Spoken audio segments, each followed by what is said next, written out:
समयीची ज्योत प्रज्वलित करावी.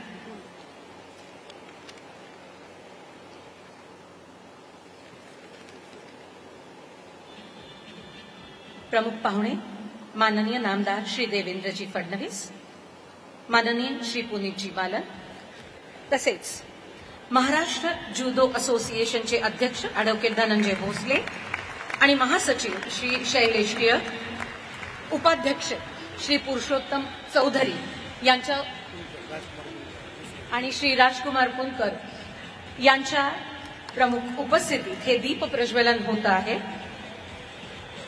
एक पंटी उजळते, अंधाराला विझवते, प्रकाशाचे दान देते, समृद्धीला स्थान देते. दीप प्रज्वलनाचे अनन्यसाधारण महत्व आपल्या संस्कृतीत आहे.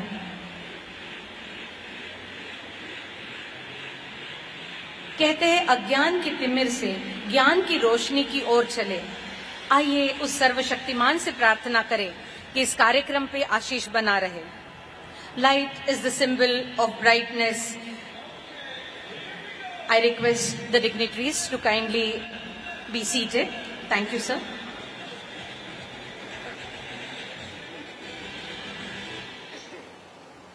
जैसे चंदा के चांदनी में होती है शीतलता की बौछार, वैसे ही आप सबके आगमन में है अपनों का प्यार. आम्ही आपले आभारी आहोत की आज आम्हाला आपण प्रमुख पाहुणे आणि विशेष पाहुणे म्हणून इथे लाभलेले आहेत. आपण ह्या आनंददायी क्षणाचा पूर्ण फायदा घेऊया आणि आपल्या माननीय उपमुख्यमंत्र्यांचं स्वागत करूया. तहे दिल से स्वागत करते हैं.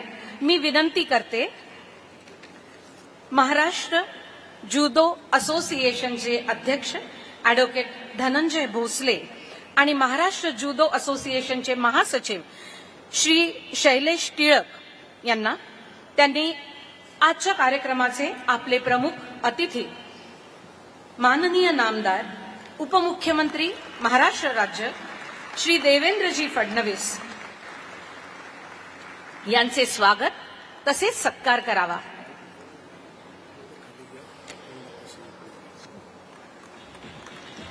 आजच्या या सुवर्ण क्षणांची आठवण म्हणून आपण त्यांना स्मृतिचिन्हही भेट देतो आहे.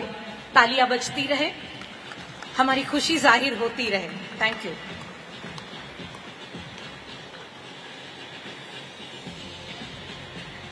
मी महाराष्ट्र जुदो असोसिएशनचे उपाध्यक्ष श्री पुरुषोत्तम चौधरी यांना विनंती करते की त्यांनी आजचे विशेष अतिथी श्री पुनीतजी बालन यांचं स्वागत आणि सत्कार करावा.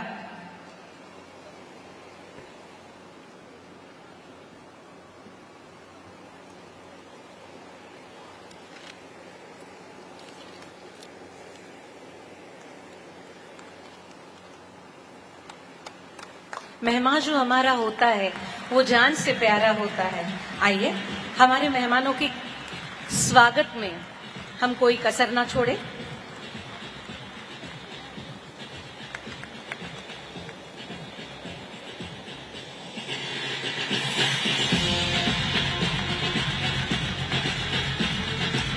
धन्यवाद सर. राज्य तांत्रिक समितीचे सचिव श्री दत्ता आफळे यांना मी विनंती करते की deputy director sports Shri Chandrashekhar Patil यांचं ते स्वागत करतील.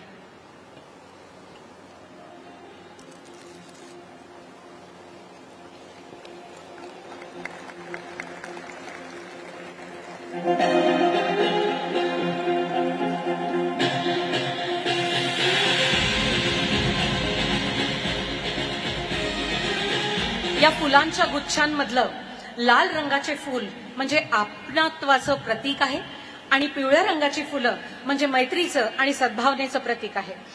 या फुलांच्या स्वागतानंतर वळूया आजच्या आपल्या कार्यक्रमाकडे.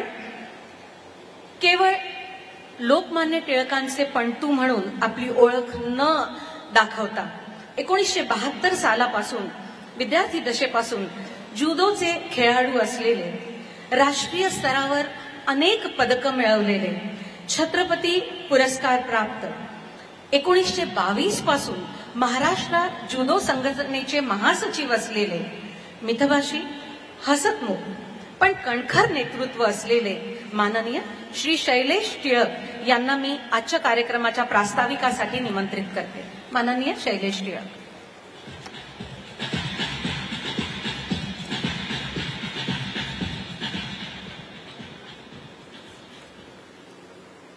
नमस्कार. पुनीत बालन सुवर्ण महोत्सवी राज्य जुडो स्पर्धेच्या उद्घाटन प्रसंगी उपस्थित महाराष्ट्र कार्यक्षम, अभ्यासू आणि चारित्र्य संपन्न असे उपमुख्यमंत्री सन्माननीय देवेंद्रजी फडणवीस सर, महाराष्ट्र जुडो असोसिएशन बरोबरच अनेक क्रीडा संघटनांच्या पाठीशी भक्कमपणे उभे राहणारे श्री पुनीत बालनजी यांचं महाराष्ट्र जुडो संघटनेच्या वतीनं मी अतिशय मनपूर्वक स्वागत करतो.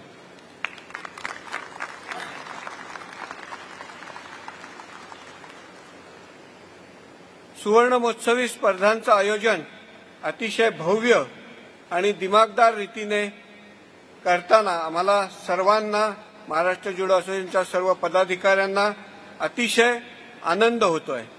ही स्पर्धा म्हणजे संघटनेच्या इतिहासात एक मैलाचा दगड ठरणार आहे. अर्थात या सर्व आयोजनामध्ये ज्यांचं आपल्याला अतिशय मोठं सहकार्य लागलं असे पुनीतजी यांच्यामुळेच हे शक्य होऊ शकलं, हे या ठिकाणी आवर्जून सांगावंसं वाटतं. एका गोष्टीचा उल्लेख या ठिकाणी मुद्दामून करीन, महात्मा मॅडमनी पण तो केलेला आहे. महाराष्ट्रामध्ये आणि भारतामध्ये ज्यांनी जुडो रुजवला, वाढवला आणि त्याचा प्रचार प्रसार केला ती व्यक्ती म्हणजे कैलासवासी रघुनाथ दामोदर खानिवाले. हे विदर्भाचे सुपुत्र होते. अमरावतीतील हनुमान व्यायाम मंडळाचे सभासद होते आणि 1930 साली आर्चरीच्या डेमॉन्स्ट्रेशनसाठी ते जपानला गेले. जपानला जाण्याचा त्यांना योग आला. त्या ठिकाणी जुडो हा खेळ पाहिला आणि त्यात आवड निर्माण झाल्यानंतर 5 वर्ष जपानमध्ये राहून त्यांनी जुडोचं प्रशिक्षण घेतलं आणि मग भारतात परतल्यानंतर पुण्यामध्ये त्यांनी या जुडोचं बीज रोवलेलं आहे. आज 60-70 वर्षानंतर जुडो हा अतिशय पॉप्युलर गेम झालेला आहे. महाराष्ट्रात सर्वदूर पसरलेला आहे.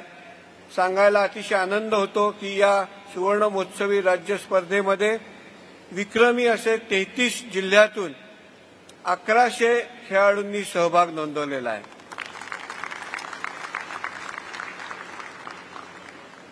(2032च्या ऑलिम्पिकमध्ये महाराष्ट्रातील खेळाडूंचं योगदान वाढावं, त्यांचं प्रतिनिधित्व असावं या उद्देशाने आपल्या शासनाने मिशन ऑलिम्पिक ही योजना सुरू केलेली आहे. याच्या माध्यमातून जास्तीत जास्त प्रयत्न करण्यात येणार आहेत की महाराष्ट्राच्या खेळाडूंनी ऑलिम्पिकमध्ये सहभागी व्हावा. मी माननीय मुख्यमंत्री साहेबांच्या निदर्शनास आणून देऊ इच्छितो की यामध्ये आपल्याला यशस्वी व्हायचं असेल तर खेळाडूंना पायाभूत सुविधा उपलब्ध होणं हे अत्यंत गरजेचं आहे. तरच या खेळाडूंची गुणवत्ता वाढू शकते. आज जुडो संदर्भात बोलायचं झालं तर अनेक उदयोन्मुख असे जिल्हे आहेत ज्यामध्ये गोंदिया असेल, धुळे असेल, यवतमाळ असेल, वर्धा असेल. या जिल्ह्यातील खेळाडू राष्ट्रीय स्पर्धेमध्ये चमकदार कामगिरी करताना आढळले. या खेळाडूंना पायाभूत सुविधा म्हणजे जुडोसाठी लागणाऱ्या ज्या गाद्या आहेत, ज्याला जुडो मॅट्स आपण म्हणतो, त्या जर का प्रत्येक जिल्ह्यामध्ये उपलब्ध झाल्या तर या खेळाडूंची गुणवत्ता नक्कीच चांगली वाढणार आहे आणि आंतरराष्ट्रीय स्पर्धांपर्यंत ते चमकदार कामगिरी करून दाखवतील अशी गुणवत्ता त्यांच्यात आहे. त्याचबरोबर अजून एक गोष्ट मी त्यांच्या निदर्शनास आणू इच्छितो की केंद्र सरकारने अनेक राज्यांमध्ये नॅशनल सेंटर ऑफ एक्सलन्स ही सुरू केलेली आहेत। सर्व खेळांची नॅशनल एक्सलन्स सेंटर सुरू झालेली आहेत। जुडोची पण ही सेंटर्स अनेक राज्यांमध्ये सुरू झालेली आहेत। परंतु महाराष्ट्रापुरतं बोलायचं झालं तर महाराष्ट्रात असं एकही सेंटर अद्याप सुरू झालेलं नाहीये। मी उपमुख्यमंत्री साहेबांना विनंती करू इच्छितो की याकडे आपण जर का लक्ष दिलं तर या दोन्ही गोष्टी उपलब्ध झाल्या तर महाराष्ट्र जुडो असोसिएशनच्या वतीनं मी त्यांना ग्वाही देतो की अतिशय उत्तम असे खेळाडू आम्ही निर्माण करू। आमचे सर्व पदाधिकारी, सर्व जिल्ह्याचे पदाधिकारी हे जुडोपटू आहेत। त्या व्यतिरिक्त अन्य कोणताही व्यक्ती ही संघटनेची सभासद नाही, एवढीच अपेक्षा या ठिकाणी व्यक्त करतो। आणि उपमुख्यमंत्री साहेबांनी आपल्या व्यस्त कार्यक्रमातून आपल्याला वेळ दिला, या ठिकाणी उपस्थित राहिले, त्याचबरोबर पुनीतजी बालाने उपस्थित राहिले, त्याबद्दल पुन्हा एकदा मनपूर्वक त्यांचे आभार व्यक्त करतो आणि थांबतो। जय हिंद, जय महाराष्ट्र, जय जुडो।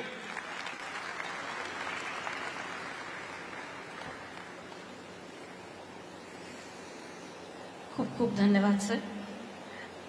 जुडोला पूर्वी राजाश्रय नव्हता आणि म्हणून जुडोचा प्रचार आणि प्रसार दोन्ही अनेकदा लोकांनी स्वतःच्या इच्छेखातर, हिमतीवर आणि प्रसंगी पदरचे पैसे खर्च करून अविरत सुरू ठेवला।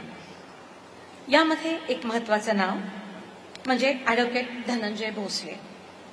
1980 साली यांनी जुडो प्रसाराची सुरुवात साताऱ्याला केली। 1982 मधले ब्लॅक बेल्ट असलेले ॲडव्होकेट धनंजय भोसले सध्या महाराष्ट्र जुडो असोसिएशनचे अध्यक्ष तर आहेतच, तसेच महाराष्ट्र ऑलिम्पिक गेम्सचे ट्रेझरर म्हणजे खजिनदार देखील आहेत। विविध खेळांसाठी सतत धडपड करणारे, खेळाडूंसाठी उत्तमातलं उत्तम मिळावं म्हणून अविरत प्रयत्न करणारे श्री धनंजय भोसले। मी ॲडव्होकेट भोसलेंना विनंती करते की त्यांनी अध्यक्षांचे मनोगत प्रस्तुत करावे। ॲडव्होकेट धनंजय भोसले।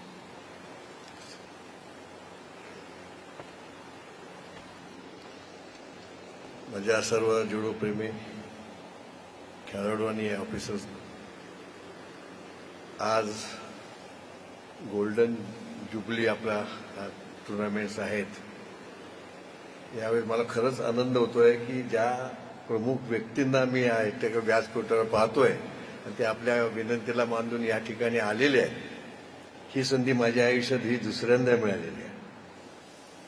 2012 साली याच नागपूरमध्ये आपण स्पर्धा आयोजित केल्या होत्या, त्याचे प्रमुख पाहुणे देखील देवेंद्रजी या ठिकाणी होते।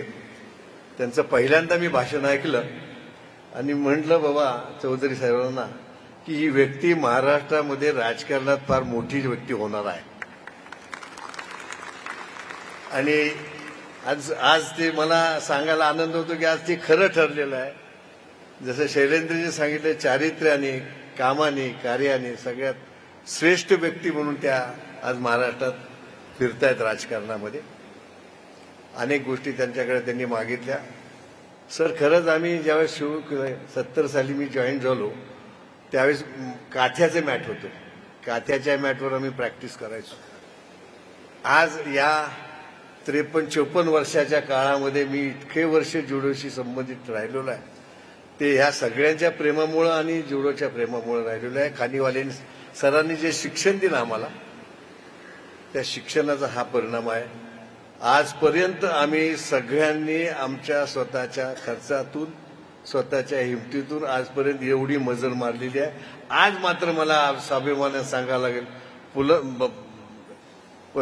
आपल्याला मिळालेले आहेत ज्यांनी पाठीराखे, पुनीत बालन यांचं मी खरंच कौतुक करेल। आणि शासनातर्फे आपण आजपर्यंत खूप सुविधा उपलब्ध करून दिलेल्या आहेत। म्हणजे पूर्वी आम्हाला वाटायचं की आम्हाला कोण खेळायला देणार, कोण पैसे देणार, पण आज शासनाने खूप खर्च केलेला। कारण त्याचं कारण की मी ऑलिम्पिक संघटनेचा ट्रेझरर म्हणून जेव्हा काम करतो तेव्हा शासनाने जेवढ्या रक्कम आम्हाला खर्चाला दिलेल्या आहेत, की ज्या सुविधा उपलब्ध करून दिलेल्या आहेत, त्याचं जेवढं आम्हाला आभार मानता येईल शासनाचं, मी स्वतः वैयक्तिक आणि महाराष्ट्राचा अध्यक्ष म्हणून या ठिकाणी आपले आभार जरूर मानेल। पण तरी देखील काही खंत या ठिकाणी व्यक्त करतो. 2 मिनिटच मला आपण वेळ द्यावी. सर, सर्व खेळामध्ये मुलं ग्रामीण भागातून चांगले कष्ट करून पुढे येत आहेत, नाव कमवत आहेत. आता नवीन गेल्या 2-4 वर्षामध्ये आपण ऑलिम्पिकमध्ये सुद्धा चांगल्या पद्धतीने आपण खेळ खेळलेलो आहोत. परंतु हे मेडल्स मिळालेल्या मुलांना किंवा नाव कमवलेल्या मुलांना पुढं त्यांच्या उपजीविकेची काहीतरी खात्री शासनानं जर दिली, त्यांना कुठेतरी शासनामध्ये नोकरी या रूपाने किंवा आणखीन काही दुसऱ्या गोष्टीने जर आपण मदत केली तर निश्चितपणे पुढच्या पिढीला त्याचा आदर्श राहील आणि पुढची पिढी यांना खात्री वाटेल की आपण या खेळामध्ये जर आपण प्रावीण्य मिळालं तर आपल्याला शासनातर्फे काहीतरी पाठिंबा निश्चित मिळेल आणि ते आपल्या उपजीविकेचे साधन होईल, असं या ठिकाणी व्यक्त करतो. आणि आपले आशीर्वाद सर कायम राहावेत, हे दुसऱ्यांदा आपल्याला मिळालेले आहेत, त्याबद्दल मी खूप आनंदी आहे. आणि पुनीत बालनजी आपल्यालाही सांगतो की आपण सुद्धा आम्हाला कायमचे आम्हाला खेळायला आशीर्वाद द्यावेत, एवढेच या ठिकाणी माझे मनोगत व्यक्त करतो. आपले पुनश्च मनापासून अध्यक्ष म्हणून आभार मानतो आणि खेळाडू म्हणून सुद्धा आभार मानतो. धन्यवाद. जय हिंद, जय महाराष्ट्र.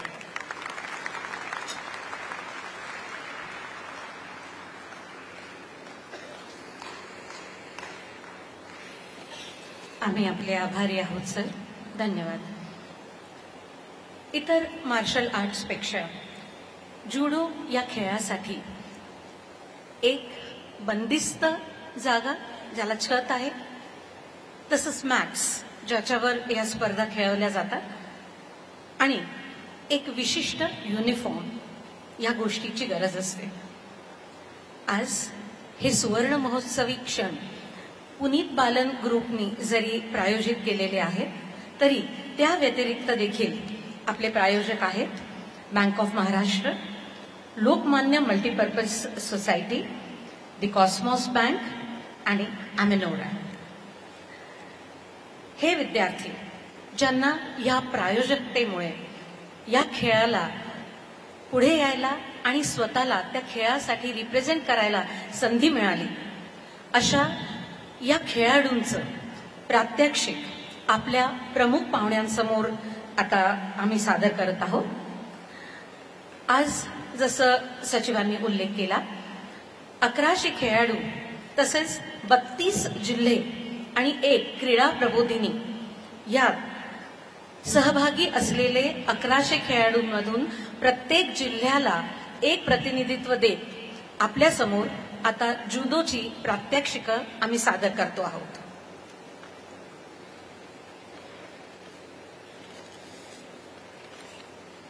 प्रात्यक्षिकांमध्ये सहभागी आहे अजिंक्य वैद्य,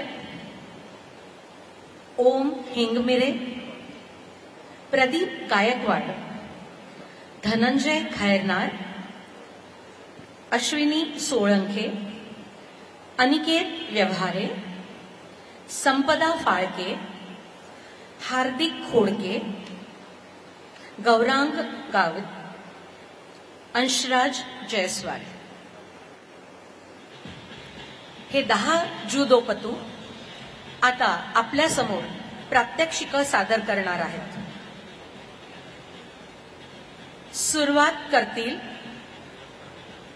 वेळ ज्याला प्रणाम किंवा नमस्कार असं म्हटलं जातं.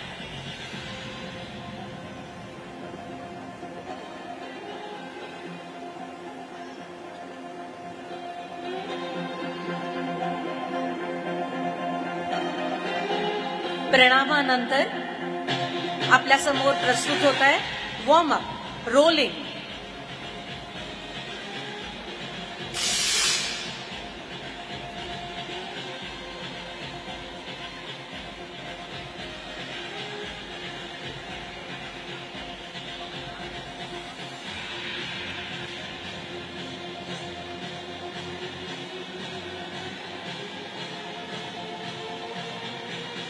फॉलिंग, मॅटवर कसं पडावं याचं प्राथमिक प्रात्यक्षिक.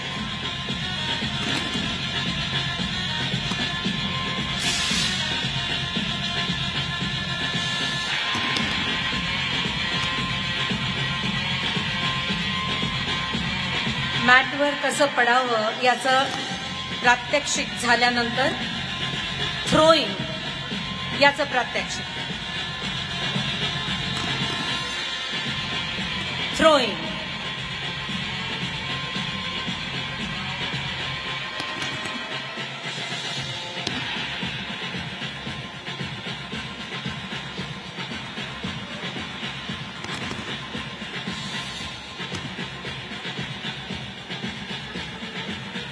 यानंतरचं प्रात्यक्षिक होईल throw with hold, lock and चोक.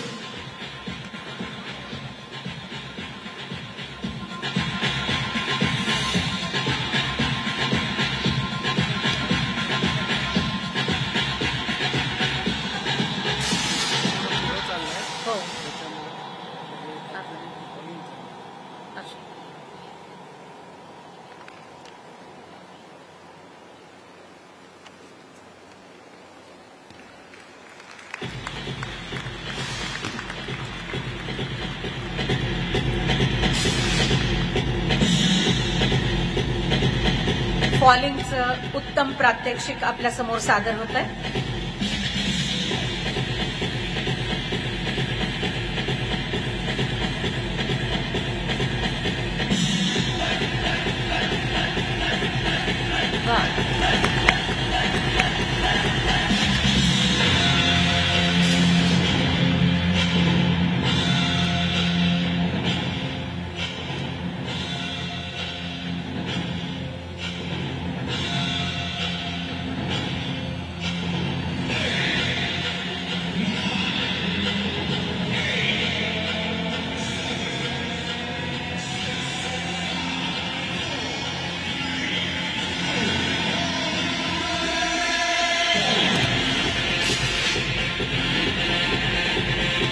थ्रोइंगचे प्रात्यक्षिक.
Self defence.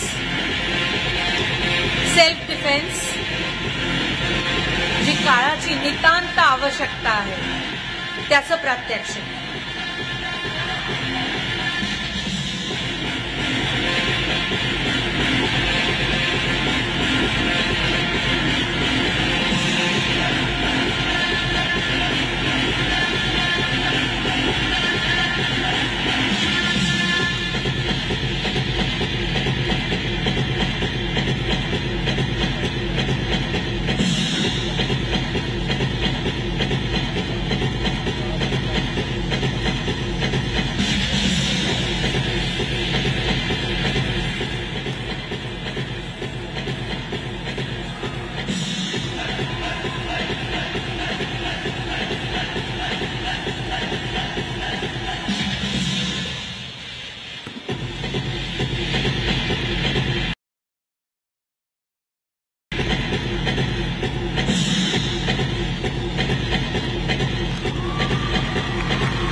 हिंदी सिनेमातले हिरो जितकी चांगली फायटिंग करतात त्यापेक्षा कितीतरी अधिक चांगल्या पटीने उत्तम फाईट करून थ्रोईंगचं प्रात्यक्षिक आपल्या जुदोपटूंनी दाखवलंय. त्यांच्यासाठी जोरदार टाळ्या झाल्या पाहिजे. Self defence for girls.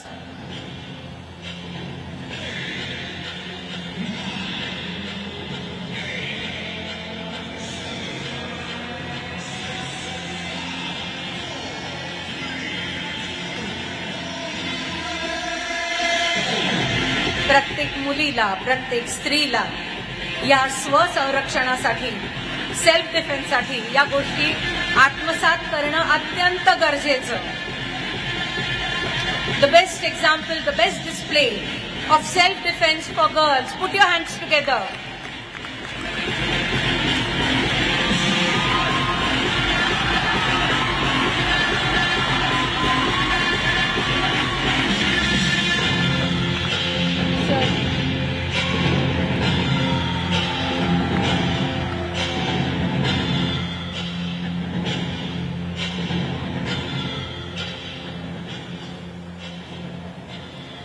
जुदोचं प्रात्यक्षिक करणारे हे 10 जुदोपटू आणि त्यांचं सिलेक्शन वेगवेगळ्या जिल्ह्यांमधून केलं गेलं होतं. त्यांच्यासाठी खरंच एकदा खूप जोरदार टाळ्या झाल्या पाहिजे. अतिशय महत्वाची आणि उत्तम प्रात्यक्षिकं त्यांनी आपल्यासमोर सादर केली. जब यह यूनिफॉर्म पहना जाता है तब व्यक्ति ताकत का सैलाब बन जाता है. हे विद्यार्थी, हे जुदोपटू जेव्हा असे ताकदीने समोर येतात त्याच्या मागे प्रेरणा असते त्यांचे प्रशिक्षक, जे राष्ट्रीय आणि आंतरराष्ट्रीय स्तरावर उत्तम कामगिरी बजावतात. त्यांच्या कामगिरीचा आपण आज सन्मान करूया. आजच्या कार्यक्रमाचे प्रमुख अतिथी माननीय नामदार उपमुख्यमंत्री महाराष्ट्र राज्य माननीय देवेंद्रजी फडणवीस यांना मी विनंती करील की आपण सामनाधिकारी व प्रमुख पंचांना सन्मानित करावे. सर्वप्रथम मी आमंत्रित करते श्री योगेश धाडवे यांना, टोर्नामेंट डायरेक्टर म्हणजेच सामनाधिकारी श्री योगेश धाडवेजी, आंतरराष्ट्रीय पंच असलेले श्री योगेश धाडवेजी आपला सत्कार स्वीकारत आहेत आजच्या आपल्या प्रमुख अतिथींकडून. जोरदार टाळ्या वाजवा.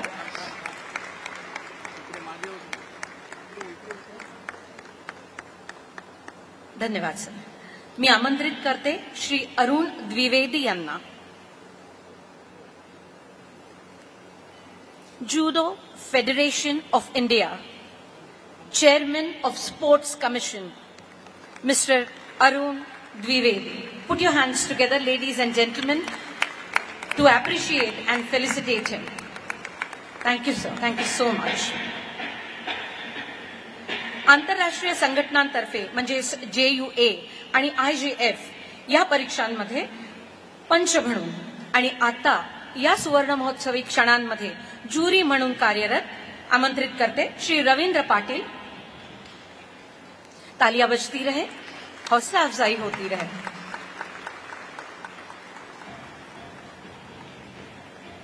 Shri Yatish Bangera,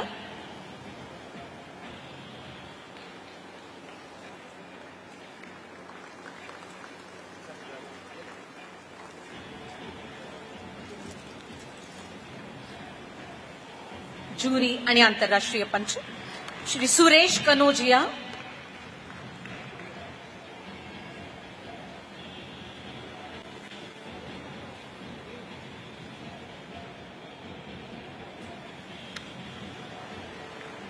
I request Mr. Puneet Balan also to please felicitate Mr. Shailesh Deshpande, jury for today's competition, as well as the international judge, Mr. Shailesh Deshpande.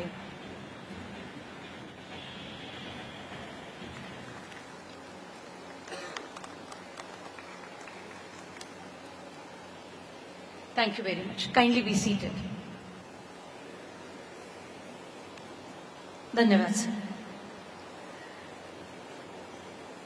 खेळ प्रतीक आहे जोश आणि उल्हासाचे, उत्तम आरोग्य आणि यशाचे. पण याचा जर कदरदान नसला तर मग त्या खेळाकडे पाठ फिरवल्या जाते. उत्तमोत्तम खेळाडू आपल्याला मिळत नाही. मी आता अशा एका व्यक्तीबद्दल तुम्हाला माहिती सांगणार आहे ज्यांनी वयाच्या 16व्या वर्षी आपल्या वडिलांच्या व्यवसायामध्ये भागीदार म्हणून पाय रोवला. केवळ real estate Pune, Bangalore, Mangalore, Dubai इथे न कार्यरत राहता ऑटो इंडस्ट्री, एंटरटेनमेंट इंडस्ट्री आणि स्पोर्ट्स इंडस्ट्रीमध्ये ज्यांनी आपलं भरीव योगदान दिलं आहे आणि आजच्या या कार्यक्रमाचे जे प्रस्तुतकर्ता आहेत, प्रमुख प्रायोजक आहेत, त्यांचे म्हणजे श्री पुनीत बालन यांचे 60 खेळाडू दत्तक घेणार आहेत श्री पुनीतजी बालन. केवळ क्रिकेट किंवा फुटबॉल सारख्याच खेळांना प्रायोजकता न देता विदेशातून आलेला पण भारतीय मातीत पाय रोवत असलेला जुदो याला देखील त्यांनी उत्तम प्रायोजकत्व दिलेलं आहे. जायचंय. मी आमंत्रित करते आजच्या कार्यक्रमाचे प्रमुख प्रायोजक माननीय पुनीतजी बालन यांना.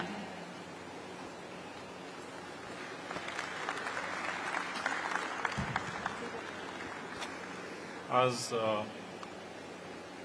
महाराष्ट्र जुडो असोसिएशनचा सुवर्ण महोत्सव उपस्थित प्रमुख अतिथी आणि महाराष्ट्र राज्याचे लाडके उपमुख्यमंत्री देवेंद्रजी तसेच सन्मान्य व्यासपीठ, सरांना लवकर जायचं म्हणून मी माझं मनोगत 2 मिनिटातच संपवेल. एवढंच सांगेल की एक उदाहरण देईल, कारण भरपूर लोकांचा प्रश्न आहे की खेळासाठी किंवा सामाजिक कार्यासाठी पुनीत बालन ग्रुप किंवा वैयक्तिक इंद्राणी बालन फाउंडेशन एवढं योगदान का करतं. त्याचं उत्तर हे कारण 2007 किंवा 8ला माझी आई जी होती ती शिक्षक होती आणि ती असताना तिने एक वचन घेतलं होता की तू 1 रुपये कमवला तर त्याच्यातले 30% तू टॅक्स भरले, 40% स्वतःसाठी खूप झाले लक्झरी लाईफ जगण्यासाठी आणि राहिलेले 30% जी आहे ती परत समाजात दे, कारण त्या समाजातूनच तू कमवतो. ते ध्येय घेऊन पुनीत बालन ग्रुप आज या स्पोर्ट्स इनिशिएटिव्हला सपोर्ट करतायत. दरवर्षी क्लोज टू 50 कोटी रुपये आपण या वेगवेगळ्या नॉन क्रिकेटिंग आणि ओलिम्पियन रिलेटेड स्पोर्ट्सला आपण सपोर्ट करतो. आणि याचं मूळ कारण हे की जेव्हा 2014 पासून PM मोदी साहेब आणि त्यांची गव्हर्नमेंट आली आणि कालच इंटरिम बजेटमध्ये पण आपण पाहिलं की जी इंटरिम बजेटमध्ये पण स्पोर्ट्ससाठी थोडी महत्त्व देऊन क्लोज टू 50 ते 60 कोटी रुपये अजून वाढ, म्हणजे 3,400 कोटी रुपये हे स्पोर्ट्ससाठी वर्षाला गव्हर्नमेंटनी अनाऊन्स केलं आहे. कारण फक्त एक कॉर्पोरेट ग्रुपनी हे किंवा असोसिएशननी हे काम नाही करू शकत. या कामसाठी गव्हर्नमेंट किंवा गव्हर्नमेंट अथॉरिटीजची सपोर्ट पण लागते. तसंच मी विनंती करेल की पुढचे सगळ्या स्पोर्ट्स जे महाराष्ट्रात आहेत सर, आणि क्रिएटिंग मोर ऑफ ओलिम्पियन्स, त्याच्यासाठी आमचा ग्रुप तर आहेच पुढाकारमध्ये, असोसिएशन्स पण आहेत, पण गव्हर्नमेंट ऑफ महाराष्ट्राने पण त्याला येऊन पुढाकार करावा हेच मी सरांकडे पण विनंती करेन. म्हणजे 2 शब्द संपले. जय हिंद.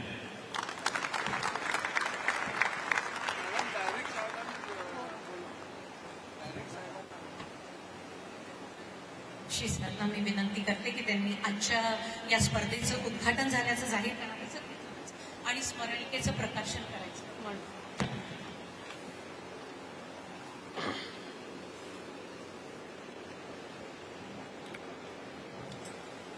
राज्य जुडो स्पर्धा 2024 सुवर्ण महोत्सवी वर्षामध्ये या स्पर्धांच्या आयोजनाकरता ज्यांनी अतिशय सक्रियतेने मदत केली ते पुनीत बालन ग्रुपचे प्रमुख आमचे मित्र श्री पुनीत बालनजी, संघटनेचे अध्यक्ष धनंजय भोसलेजी, महासचिव शैलेश टिळकजी, पुरुषोत्तम चौधरीजी, दत्ता आफळेजी, मुकुंद डांगेजी, डॉक्टर पुनकरजी, कुणाल टिळक, प्रकाशजी मानवकर, आमचे चंद्रशेखर पाटील, सर्वच मंचावरील मान्यवर, या ठिकाणी उपस्थित असलेले सगळे प्रशिक्षक, ज्युरी आणि महाराष्ट्राच्या विविध जिल्ह्यातनं या ठिकाणी आलेले सर्व खेळाडू भगिनी आणि बंधूंनो, सर्वप्रथम सुवर्ण महोत्सवी राज्य जुडो स्पर्धा 2024 याचं उद्घाटन झालं असं मी घोषित करतो आणि सर्व खेळाडूंना, त्यांच्या प्रशिक्षकांना, इथल्या ज्युरी मेंबरला आणि संघटनेला मनपूर्वक शुभेच्छा देतो. मला अतिशय आनंद आहे की या सुवर्ण महोत्सवी स्पर्धा नागपूरमध्ये आयोजित केल्या जात आहेत. नागपूर जिल्ह्याचा पालकमंत्री म्हणून आलेल्या सर्व पाहुण्यांचे मी मनापासून नागपूर शहरामध्ये स्वागत करतो आणि नागपूरला हा मान तुम्ही दिला त्याबद्दल तुमचे आभार देखील व्यक्त करतो. आताच जुडोबद्दल सर्व माहिती ताईंनी आपल्याला इतिहासासहित दिली आहे आणि ही अतिशय आनंदाची गोष्ट आहे की विदर्भातील अमरावती शहरातील आपल्या हनुमान व्यायाम प्रसारक मंडळातील श्री खानीवाले यांनी जपानमध्ये जाऊन जुडोचं पहिल्यांदा प्रशिक्षण घेतलं आणि त्यानंतर भारतात आल्यानंतर ते प्रशिक्षण त्यांनी अनेक लोकांना दिलं आणि त्यातनं भारतामध्ये जुडो सारखा खेळ हा पॉप्युलर झाला आणि आज गावोगावी जुडो सारखा खेळ हा खेळला जातो.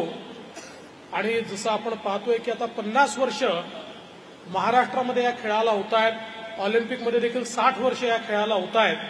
म्हणजे एक प्रकारे मॅच्युरिटीकडे हा खेळ चाललेला आहे. आत्ताच आपल्यासमोर अतिशय सुंदर असे प्रात्यक्षिक आमच्या काही खेळाडूंनी दाखवले आणि त्या प्रात्यक्षिकामध्ये इतक्या सुंदर टेक्निक्स आपल्याला पाहायला मिळाल्या ज्याच्यामध्ये सेल्फ डिफेन्स देखील आहे आणि आक्रमकतेने आक्रमण देखील आहे. आणि जुडोची खासियत हीच आहे की माइंड आणि बॉडी या दोघांचं कॉम्बिनेशन आहे आणि ही सगळी शक्ती एकवटण्याची टेक्निक त्याच्यामध्ये आहे. आणि म्हणूनच हा खेळ केवळ खेळ नाहीये तर व्यक्तीला स्वतःच्या इंद्रियांवर, स्वतःच्या शरीरावर, स्वतःच्या मनावर कशा प्रकारे ताबा मिळवता येईल याचं प्रशिक्षण म्हणजे जुडो आहे. आणि त्यामुळे केवळ खेळापुरतं नाही तर जो जुडोचा खेळाडू असतो त्याला संपूर्ण जीवनामध्ये कुठल्याही कठीण प्रसंगामध्ये हे ज्या टेक्निक्स तो शिकलेला आहे त्या टेक्निक्स कामी येतात. आणि सगळ्यात महत्वाचं शेवटी जीवनामध्ये जगत असताना माणसाला निर्भयतेनं जगता आलं पाहिजे. भय हे माणसाच्या विकासातला सगळ्यात मोठा अडसर असतो आणि जुडो सारखा खेळ ज्यावेळेस व्यक्ती खेळतो किंवा कुठलंही मार्शल आर्ट ज्यावेळेस आपल्याला प्राप्त होतं त्यावेळेस एक निर्भयता आपल्याला मिळते. जी निर्भयता समाजातल्या कुठल्याही क्षेत्रात काम करत असताना ती आपल्या कामामध्ये येते. त्याकरता काही आपल्याला युद्धात जावं लागतं किंवा संघर्षात जावं लागतं असं नाही तर आपलं सर्वसाधारण काम करताना देखील ही निर्भयता आणि या टेक्निक्स आपल्या कामी येत असतात. आणि म्हणून मला असं वाटतं की एक अतिशय चांगला, महत्वाचा आणि व्यक्तिमत्वाचा विकास करणारा अशा प्रकारचा हा जुडोचा खेळ या ठिकाणी आहे. आज ही गोष्ट देखील महत्वाची आहे की अगदी ग्रामीण भागातले आमचे खेळाडू हे आज मोठ्या प्रमाणात त्या ठिकाणी स्पर्धा जिंकतायत, त्याच्यामध्ये कप मिळवत आहेत, मेडल्स मिळवत आहेत आणि त्याचा प्रचार आणि प्रसार देखील मोठ्या प्रमाणात होताना आपल्याला पाहायला मिळतोय. मगाशी बोलत असताना हा विषय देखील आला की शैलेजींनी सांगितलं की अनेक जिल्ह्यांमध्ये आम्हाला मॅट्स उपलब्ध नाहीयेत. तर निश्चितपणे आपण जर आम्हाला सांगितलं की कुठल्या जिल्ह्यांमध्ये त्याची आवश्यकता आहे असं एक जर निवेदन राज्य आपल्या याच्यातर्फे आम्हाला दिलं संघटनेतर्फे तर मी स्वतः त्या संदर्भात त्या जिल्ह्याच्या जिल्हाधिकाऱ्यांना सांगून आणि डीपीडीसीच्या माध्यमातून निश्चितपणे अशा प्रकारच्या मॅट्स किंवा डेडिकेटेड स्पेसेस या आपल्याला उपलब्ध करून देईल जेणेकरून आमच्या विद्यार्थ्यांना किंवा आमच्या या खेळाडूंना चांगल्या प्रकारे त्या ठिकाणी खेळण्याच्या सुविधा उपलब्ध होतील. मला अतिशय आनंद वाटतो की ज्या हनुमान व्यायाम प्रसारक मंडळाचा उल्लेख झाला की ज्याचं एक मोठं योगदान या जुडोमध्ये आहे. नुकताच आपण राज्य सरकारच्या वतीनं निर्णय घेतला आणि हनुमान व्यायाम प्रसारक मंडळाला आपण क्रीडा विद्यापीठामध्ये परिवर्तित करतो आणि त्या ठिकाणी देखील अतिशय चांगल्या फॅसिलिटी तयार करतो. आणि आता आपण ज्या या स्टेडियममध्ये ज्या ठिकाणी या स्पर्धा घेतलेल्या आहेत आता याच्या विकासाचाही 700 कोटी रुपयाचा प्लॅन आपण तयार केला आहे आणि त्याच्यामध्ये जुडो करता डेडिकेटेड अशा प्रकारची स्पेस आपण उपलब्ध करून दिलेली आहे.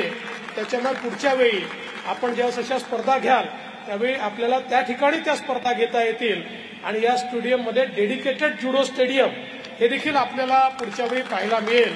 आणि निश्चितपणे या खेळाच्या विकासाकरता राज्य सरकारच्या माध्यमातून ज्या ज्या काही आपल्या अपेक्षा आहेत, मगाशी आमचे भोसले साहेब म्हणाले की मुलांना पुढे जी काही रोजगाराच्या संदर्भातही मदत झाली पाहिजे, तर आपण 5% आरक्षण दिलेलंच आहे आणि महाराष्ट्रामध्ये अनेक खेळांमध्ये प्रावीण्यप्राप्त लोकांना थेट वर्ग 2 मध्ये वर्ग 1 पर्यंत आपण त्या ठिकाणी घेतो. इतके आपण वेगवेगळ्या प्रकारचे त्या ठिकाणी नियम केलेले आहेत. आता आपल्याला कल्पना आहे की ऑलिम्पिकमध्ये किंवा एशियाडमधले जे आपले खेळाडू जिंकून मेडल घेऊन यायचे त्यांना आपण 5 लाख, 7.5 लाख आणि 10 लाख रुपये द्यायचो. ते आता आपण 50 लाख, 75 लाख आणि 1 कोटी रुपयापर्यंत वाढवलेले आहेत. सुवर्ण पदक मिळवणाऱ्याला 1 कोटी रुपये आपण त्या ठिकाणी देतो. आणि महाराष्ट्रामध्ये वेगवेगळ्या प्रकारच्या फॅसिलिटीज ज्या आपण उभ्या केल्या आहेत आणि त्या सातत्याने आपण वाढवतो. एक डेडिकेटेड अशा प्रकारची क्रीडा पॉलिसी आपण तयार केली आहे. प्रशिक्षकांना देखील त्या ठिकाणी चांगलं त्या ठिकाणी मानधन मिळालं पाहिजे असा आपला प्रयत्न आहे. आणि यातनंच मला हे सांगताना आनंद वाटतो की पुन्हा एकदा आता नुकतेच खेलो इंडिया गेम्स चाललेले आहेत आणि खेलो इंडियामध्ये चॅम्पियन स्टेट आपला महाराष्ट्रच आहे. महाराष्ट्राने सर्वात जास्त मेडल पुन्हा एकदा खेलो इंडियामध्ये मिळवलेले आहेत. त्यामुळे महाराष्ट्राच्या खेळाडूंनी आपलं नाव आणि आपलं प्रावीण्य हे मोठ्या प्रमाणात पुन्हा सिद्ध केलेलं आहे. मी आपल्याला एवढंच आश्वस्त करू इच्छितो की जुडो सारख्या खेळाच्या पाठीशी आम्ही भक्कमपणे उभे राहू आणि संघटनेने ज्या काही अडचणी असतील त्या अडचणी जरूर आमच्या पुढे मांडाव्यात. मी या निमित्ताने श्री पुनीत बालन यांचं देखील अभिनंदन करतो. समाजातले त्यांच्यासारखे व्यक्ती हे जेव्हा एखाद्या खेळाच्या पाठीशी उभे राहतात त्यावेळी निश्चितपणे त्या खेळाला एक महत्व प्राप्त होतं, एक ग्लॅमर प्राप्त होतं आणि त्यातनं सुविधा देखील त्या ठिकाणी मिळत असतात. आणि म्हणून त्यांनी हा निर्णय घेतला. आणि हाच खेळ नाही तर विविध खेळांच्या पाठीशी ते उभे राहतात, विविध सामाजिक कार्यांच्या पाठीशी ते उभे राहतात. आणि मला असं वाटतं की याकरता निश्चितपणे त्यांचं मी देखील मनापासून अभिनंदन करतो. आणि आपण सगळे मिळून या सुवर्ण महोत्सवी वर्षामध्ये पुढच्या 25 वर्षाची जुडोची वाटचाल काय असेल या संदर्भातला एक रोडमॅप तयार करूया. आणि तो रोडमॅप इम्प्लिमेंट करण्याकरता जी काही राज्य सरकारची मदत आपल्याला लागेल ती मदत आम्ही निश्चितपणे करू, हा विश्वास मी व्यक्त करतो. सर्व खेळाडूंना मनापासून शुभेच्छा देतो. आपल्या सगळ्यांना कल्पना आहे खेळामध्ये कोणी हारतं कोणी जिंकतं, पण खेळामध्ये सगळ्यात महत्वाची असते ती स्पोर्ट्समन स्पिरिट. खेळाची जी भावना आहे ती सगळ्यात महत्वाची आहे. आणि हे स्पोर्ट्समन स्पिरिट ठेवून ज्यावेळेस आपण खेळतो त्यावेळी जीवनामध्ये कधीही मागे वळून पाहावं लागत नाही. म्हणून आपल्या सगळ्यांना मी या ठिकाणी शुभेच्छा देतो. सगळ्यांना जिंकण्याच्या शुभेच्छा देतो, पण सगळे जिंकणार नाहीत. त्यामुळे जे जिंकू शकणार नाही त्यांनी पुढच्या वेळेस जिंकावं अशा प्रकारच्या शुभेच्छा देतो. आणि या चांगल्या कार्यक्रमामध्ये मला निमंत्रित केलं त्याबद्दल आपले आभार मानतो. आता मला खरं म्हणजे या ठिकाणी अजून वेळ थांबायची इच्छा होती, फायनल्स देखील काही पाहायच्या होत्या, पण पुढचा कार्यक्रम हा आर्मीचा आहे, तो देखील जवळच आहे आणि अतिशय मोठे प्रात्यक्षिक आहेत आणि आर्मीचा कार्यक्रम हा वेळेवरच सुरू होतो आणि मी ऑलरेडी 10 मिनिटं उशीर मला झालेले आहे. आणि म्हणून मी आपली रजा घेणार आहे, पण आपण मला निमंत्रित केलं त्याबद्दल आपल्या सर्वांचे मनापासून आभार मानतो आणि माझे 2 शब्द संपवतो. जय हिंद, जय महाराष्ट्र.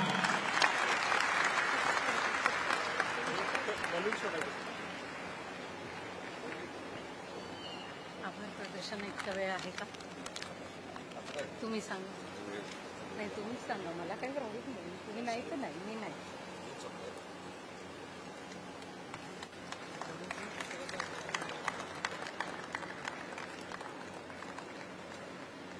तिकडे जा ना.